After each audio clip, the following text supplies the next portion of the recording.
households, both alike in dignity, in fair Verona where we lay our scene. From ancient grudge break to new mutiny, where civil blood makes civil hands unclean. From forth the fatal loins of these two foes, a pair of star-crossed lovers take their life, whose misadventures piteous overthrows doth with their death bury their parents' strife. The fearful passage of their death-marked love, and the continuance of their parents' rage, which, but their children's end, naught could remove, is now the 2 hours' traffic of our stage, the which if you with patient ears attend, what here shall miss, our toil shall strive to mend.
What shall this speech be spoke for our excuse, or shall we on without apology?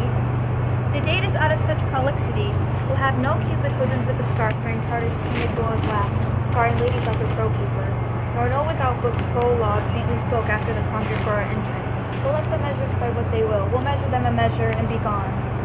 Give me a torch, I'm not for this ambling. Being but heavy, I will bear the light.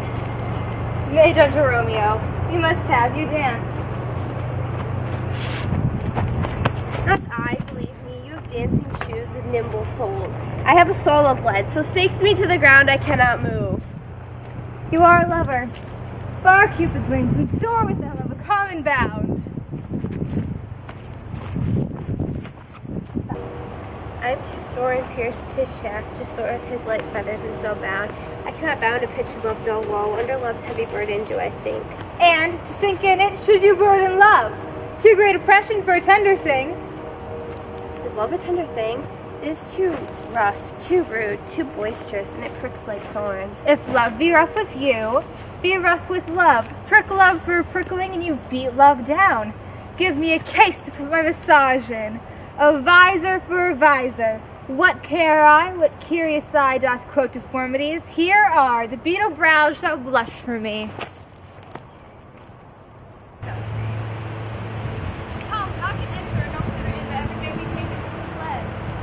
A torch for me. Let one side of heart take on the senses much of their heels.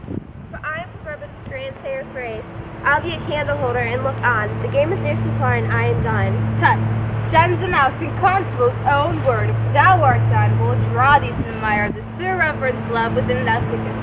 Up to the ears, come, we burn daylight, ho! Nay, that's not so. I mean, sir, in delay.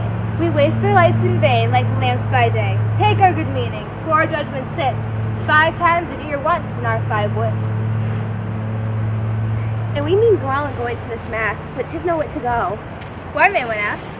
I dreamt a dream tonight. And so did I. Well, what was yours? That dreamers often lie. In bed asleep while they do dream things true. Oh, then I see Queen Mab hath been with you. She is the fairest midwife, but comes of Shakespeare with Agatha, on the forefinger of an alderman. Drawn by 2 little anatomies over those as they lie asleep. Her wagon spokes of long spinner's legs. Her covers, the wings of grasshoppers. Her traces, the smallest spider web. Her collars of Moonshine's watery beams, the whip of cricket's bone, lash of film. Her wagoner's a small gray-coated gnat, not so half big as a round little worm, pricked by the lazy finger of a maid. Her chariot is an empty hail coconut made by the joiner squirrel, or grub. Time I don't mind a fairy's coach makers, and in this state she gallops by night, through lovers' brains, and they dream of love.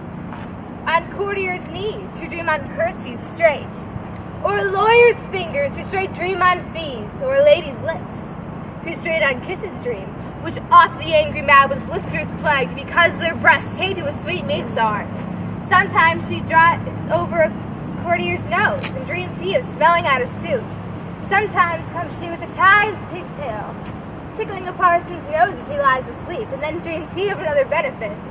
Sometimes she driveth over a soldier's neck, and dreams he of cutting foreign throats, of breeches, ambuscados, and Spanish blades, of helps 5 fathoms deep, and then anon drums in his ear, to which he starts and wakes, and thus being frightened, swears a prayer or two, and sleeps again. This is that very mad that plots the manes of horses in the night, and bakes the elf-locks and foul sluttish hairs, which once untangled much misfortune bodes. This is that very hag which when maids lie on their back, presses them, and learns them first to bear, making them woman of good carriage. This is she! Peace, Mercutio, peace! Thou talks of nothing. True. Nothing. I talk of dreams, which are the children of an idle brain, begot of nothing but vain fantasy, which is a sin of substance as the air, whose woos even the frozen bosom of the north, and thus being angered, puffs away from thence, turning aside to the dew-dropping south. When you talk of blows us from ourselves, supper is done and we shall come too late. I fear too early, for my mind misgives some consequence yet hanging in the stars shall bitterly begin his fearful date. With this night's revels and expire the term of a despised life enclosed in my breast by some vile forfeit of untimely death. But he that hath to steer to my course directs my sail. On, lusty gentlemen.